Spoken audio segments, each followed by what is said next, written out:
to create the greatest version of yourself. And what I mean by that as we look at ourselves and look at our goals and our dreams, there's certain things that we just cannot allow to go without having our attention. I've mastered the art of working on my mind, on my emotions, on creating wealth, on motivating and inspiring people, on my speaking skills, on my level of spirituality. But the one thing that I have neglected and allowed to slip through the cracks was educating myself continuously on my health. As you know, that this is the 21st year that I have defeated cancer that has been in my body according to what the medical establishment says. And, I strongly believe that doctors determine the diagnosis, but God determines the prognosis. And so when I received medical care to prevent the cancer from metastasizing, the chemical that I was injected with put 55 pounds on me. And as a result of that extra 55 pounds, I became diabetic. And as a result of becoming diabetic, I was put on insulin. While I'm very knowledgeable about how to deal with cancer and pain from sciatica, I did not educate myself. I did not master the information on how to deal with diabetes. I just took it for granted that I knew. And this past week I went to Vegas and had to speak, and my insulin was frozen in the refrigerator, which made it impotent. Called my doctor and didn't get a response. I went for a week without my insulin, and I ran the risk of going into a diabetic coma. When I came home, I was immediately rushed to Hillcrest Hospital and was in intensive care for 6 days. I had no idea how serious diabetes is. It's more than just taking insulin. It's more than just taking the time to put together a schedule on a regular basis, at the same time to take your medication and eating properly. It's more than that. Diabetes is a treacherous disease. It can take your sight. It can leave you with being a victim of amputations. It can cause a heart attack. I didn't know these things. I had no idea. While in the hospital, I remember something my daughter, Ona Brown, said. She said, gaps are from God. And so while I was there, and the nurses coming in and out, and the doctors, I started reading. I started to study, to learn about diabetes, type 2 diabetes. And I was shocked. Out of ignorance, I had no respect for it. Out of ignorance, I thought I knew, but I didn't know. Master everything that deals with you, that affects you, particularly your health. The other thing is master the distractions and the incoming of things that life throws at you. Master your distractions. Look at your telephone. There was a special on 60 Minutes. They talked about how the programmers on the telephones, they program these phones with commercials and interruptions to create a mental, emotional, and physical addiction. In order to achieve your goals, in order to have peace of mind, in order to max your life out, in order to develop and to fortify your health. Minimize the distractions and the interruptions of your telephone. I now make it a habit to turn my phone off. I wanted to let everybody know who, if you have my phone, don't be surprised if you call and my mailbox is full. My phone is full. I'm minimizing the intake. I'm minimizing the phone calls.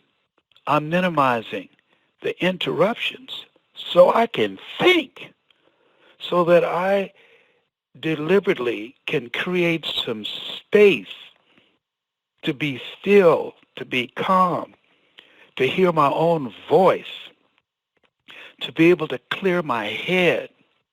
See, at the end of the day, I don't need to know what's going on in the world.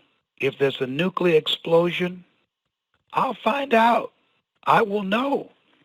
I don't need to watch the news. I don't need to be reading every email and Twitter and all the other things that's out there.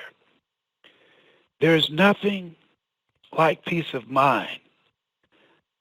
I believe the reason that only 40% of Americans can get a good night's sleep is because of the constant interruptions. I'm able to sleep better because I start very early turning my phone off, not checking emails or Twitter or anything else, and just preparing myself to be still and to say, "Speak, Lord, thy servant heareth thee." Minimize the distractions, not only from the phone, but from your family members, your children, your friends. Go in the closet and shut the door. Seek ye first the kingdom of God and his righteousness. That kingdom is within you. Find this special place, this sanctuary within yourself, to be still and to step back and look at yourself and ask yourself the question, what's the purpose of my life?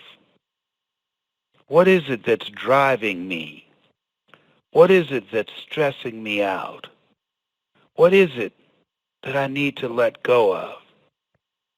And that brings me to my next point. Ian Levinson has many very brilliant quotes, but the one that I love the most, particularly now, after being released from Hillcrest Hospital in Cleveland, as I sat here in my bed in Columbus, Ohio, preparing to see some of my grandchildren and journaling, writing some thoughts about this day that I spent with a good friend, Pat Funderburg, this day that I spent the majority with myself and just writing my thoughts. And one of the things that she said, give to yourself until your cup runneth over, and then give to the rest from your overflow. Give to yourself until your cup runneth over, and then give to the rest from your overflow. And I realize, as I've been thinking, as I've taken some hits from cancer, from high blood pressure, from diabetes, from pain, from sciatica, that the emotional and psychological hits that I've taken, that I've been giving out and giving out and giving out. And I haven't taken the time to give to myself. I decided I'm going to force myself to take a bath I've been taking showers for a long time.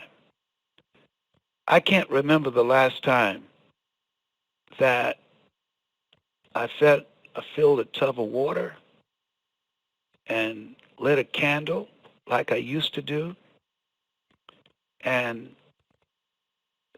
had some Epsom salt and some aromatherapy and some soft music and just got in the tub to chill out.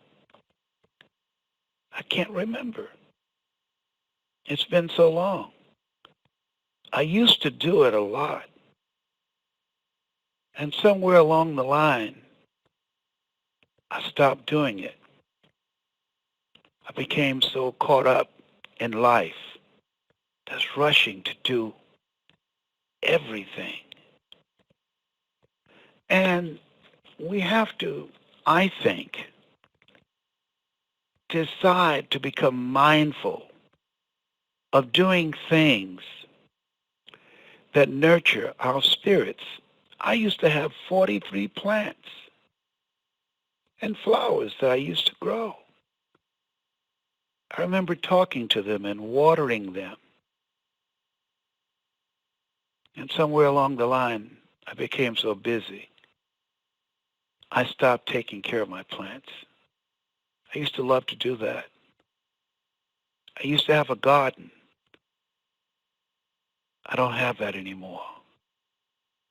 I began to get so caught up in life and the things that I used to do to nurture myself, to pamper myself, to go and sit by the water right off Nelson Road. There's a little bridge that I used to go there and sit by the water, Old Intangi Road. I stopped. I go to hotels all over the world and very seldom take time to go down to the steam room or to order a massage or to get in the steam bath. Somebody else has paid for me to stay in a 5-star hotel. And fortunately, traveling with my son Patrick, he enjoys all the amenities of a hotel. And I've never taken the time to do that. I use as an excuse, I'm preparing for my speech. Yeah, right. No. Because at the end of the day, all the interruptions, all the calls that people throw on you, all the crises that are going on, at the end of the day, all the things that you feel that you have to do, all the meetings that you feel that you have to attend, all the people that need to be rescued only by you. When you stop, when you drop, trust me on this, your replacement is standing in the corridor. They'll find somebody else to deal with their problems, or they'll deal with it themselves. Yeah, you're not irreplaceable. You owe it to yourself, Leslie, Calvin Brown, Mrs. Mamie Brown's baby boy. I felt like my mama was talking to me because I remember today when I was thinking and journaling that my mother at 5 o'clock, she would stop everything to watch Animal Kingdom and her favorite programs. I remember no matter what I was doing in the world, even when I had my talk show 10 years ago, my mother didn't even watch me. She watched The Price is Right. That was her time. I said, Mama, did you watch me? Fool, I told you who my husband is. The Price is Right. And she didn't let me interrupt that. That was her time for herself. I used to go fishing with my mother. And I decided today, I called my sister. I said, let's go fishing together where We used to go with Mama. Mamie Brown carved out time for herself. That was a good thing. Mama lived to be 89. And I believe the reason, and I'm so grateful to be 72, so many people I know never make 70. They leave here early because they're burnt out. They're stressed out of their minds. And they probably allowed too much incoming, became consumed by too many distractions, that they didn't take the time to nurture themselves and left here prematurely. And so as you look at yourself and look at your goals and look at your dreams, don't try and master every dimension of your life, but make your health and your peace of mind first, because your health is truly your wealth. Your mind affects your body. And look at your relationships and decide not to make somebody a priority who's made you an option. And don't allow yourself to be thrown off and have your energy drained by critics. I did a radio interview this morning in Houston that I do every Monday at 9 o'clock Central Time. And a guest named Zakia, she said something that was profound about critics. She said, be aware of critics without credentials. That's worth writing down. Be aware of critics without credentials. I was talking to one of my children trying to give them some advice. And he turned on me. And I said to myself, whoa, wait a minute. I don't need this. I just backed up and said, okay, because I knew it within myself, he will need me before I would need him. And when he comes, and he's coming, I'm going to say, I don't invest money in bad thinking. You know so much, go create it yourself. I decided, I resigned from allowing myself to be stressed out or be put on a guilt trip. You're a grown person. I don't owe you nothing. Your mother never had to drag me into court for non-support. You're 3 times 10. Make it happen like I did, smart one. You know, sometimes we get so caught up in this thing called life, and we take on other people's stuff. If we are not mindful, and if we sometimes forget that we're not God. We're not God. My prayer is for you and for myself. Lord, grant me the serenity to accept the things that I cannot change, the courage to change the things that I can, and the wisdom to know the difference. That's my story, and I'm sticking to it. Mr. Brown, Mr. Brown. Yes. Thank you so much for those words. I almost fell over my seat. Be aware of the critics without credentials. Mm-hmm. Isn't that a strong one? That'll That is a preach, good baby. one. That will That'll preach.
record shows, the Kia. Be aware of critics without credentials. When she said it, I said, ow! Oh, my Lord, flesh and blood didn't reveal that to you, but my Heavenly Father, which art in heavens. I am telling you, tell Zakia I'm going to give her credit the first 3 times, but I'm picking that one.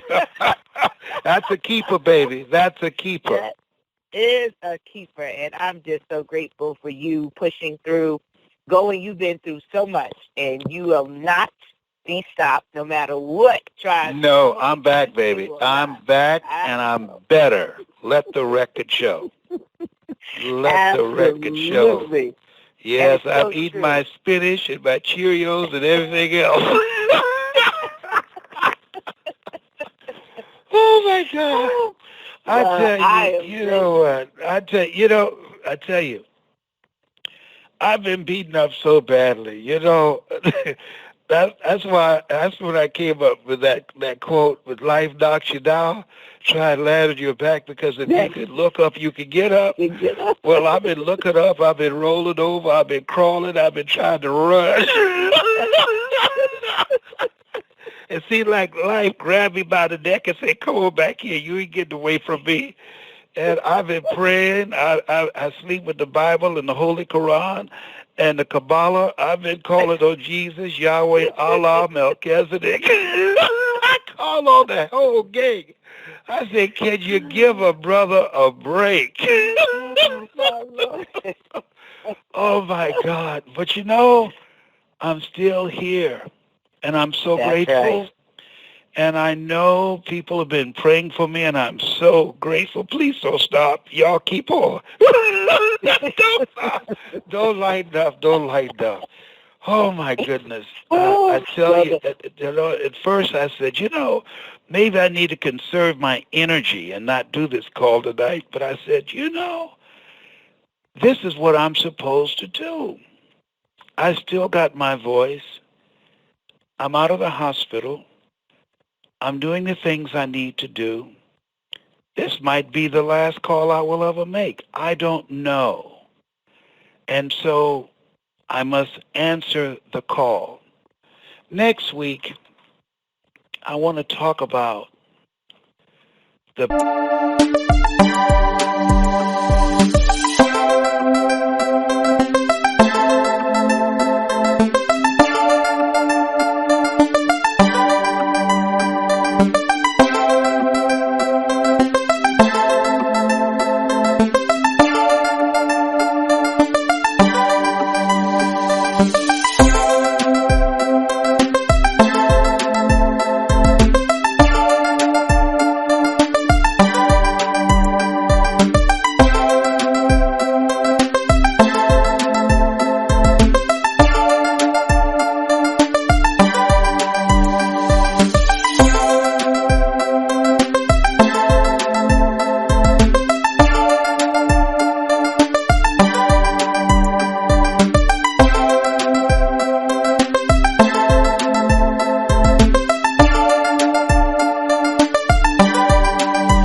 best of your life versus the rest of your life. A friend of mine named Melvin has written a book on that, and it's powerful.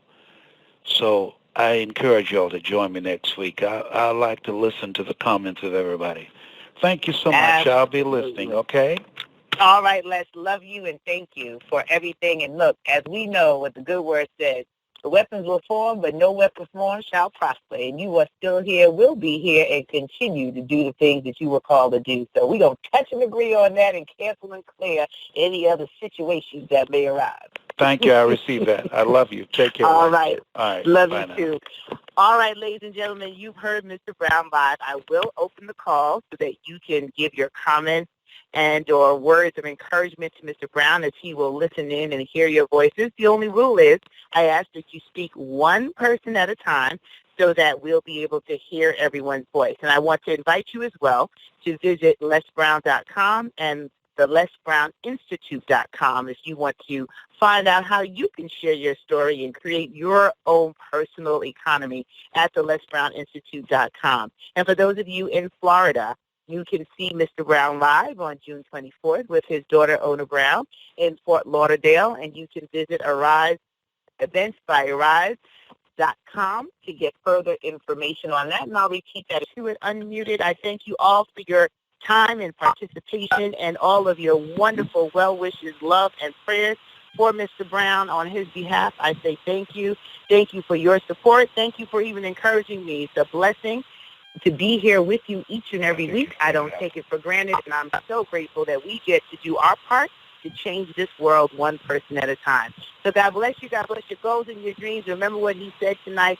Keep working on yourself. Take the time out to pause, block out the distractions so you can really live your best life and do the things that only you can do on this planet. That's our story tonight, and we're sticking to it. Look forward to seeing and hearing your